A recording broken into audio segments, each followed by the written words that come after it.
Rome, 1946. Des milliers de nazis en fuite cherchent un refuge.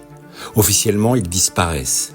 Mais en réalité, ils réapparaissent en Égypte, en Syrie et même en Palestine. Grâce à des complicités au Vatican et à la Croix-Rouge, ces criminels de guerre trouvent des documents falsifiés et des passeports vierges.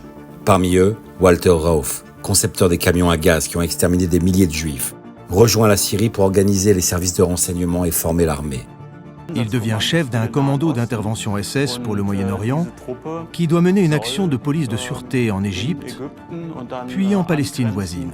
En fait, Rauf devait exporter au Moyen-Orient l'Holocauste.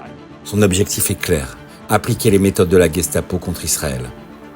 En 1948, alors que la guerre éclate entre le jeune État juif et ses voisins arabes, un espion israélien intercepte une transmission militaire.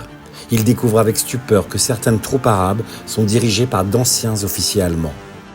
Le général-major Arthur Schmidt, 61 ans, ancien commandant de division de l'Afrika Korps. Il avait combattu vaillamment dans le désert libyen pour défendre Bardia et fait résister ses troupes pendant 48 heures sans une goutte d'eau avant de se rendre. 3 ans seulement après la Shoah, ceux qui ont orchestré l'extermination des Juifs participent désormais à la guerre contre Israël. En Égypte, d'autres nazis comme Johann von Leers, ancien propagandiste de Goebbels, réécrivent la haine antisémite à travers les émissions de radio et des publications, affirmant que les protocoles des sages de Sion sont une réalité et que la lutte contre Israël est une continuité du combat nazi. Je pense que les nazis avaient alors un intérêt commun avec la Syrie, la lutte contre Israël.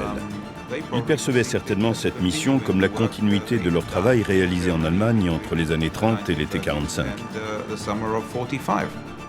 Dans les années 50, l'Égypte et la Syrie recrutent des dizaines d'anciens officiers SS et de la Wehrmacht pour moderniser leur armée. Certains encadrent la formation des forces spéciales, d'autres conçoivent des stratégies militaires inspirées des guerres éclairs du Reich. Pendant ce temps, la propagande antisémite nazie se diffuse dans le monde arabe, fusionnant avec l'antisionisme et alimentant un imaginaire où le juif reste un ennemi global. Ce passé est peu connu, mais il a laissé des traces profondes. L'antisémitisme qui gangrène aujourd'hui une partie du monde arabe ne vient pas seulement du conflit israélo-palestinien. Il s'est nourri de l'héritage idéologique nazi récupéré et intégré dans les discours officiels et de la propagande d'État. L'histoire de ces criminels de guerre, recyclés dans la lutte contre Israël, est une des pages les plus sombres de l'après-guerre.